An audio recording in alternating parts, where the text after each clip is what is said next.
வீட்லேயே ஈஸியாக ஜிலேபி செய்வது எப்படி, வீட்லேயே ஈஸியாக ஜிலேபி எப்படி செய்யலாம் பாருங்கள். இதில் 1 டம்ளர் பருப்பு தான் போட்டிருக்கேன்.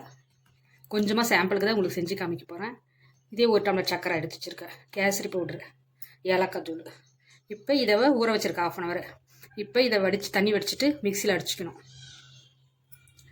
ஊற வச்சு உளுத்தம் பருப்பை அரைச்சி வச்சுருக்கோம். இது கூட கேசரி பவுட்ரு. இப்போ பாவு காசிக்கிறோம். பானில் பற்ற வச்சு சக்கரை போடுறோம் பாவு காசுறதுக்கு. தண்ணியாக இருக்கணும்.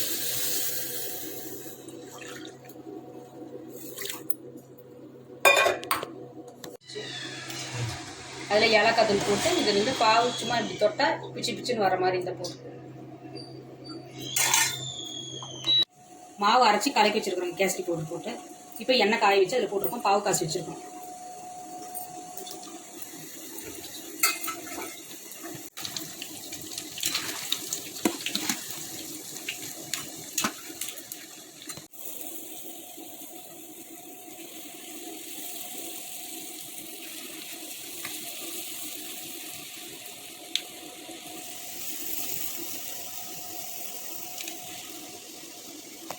சுட்டாச்சு, பாவில் ஊறுது.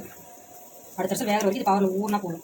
உடனே எடுத்துகிட்டு மினி ஜிலேபி ரெடி.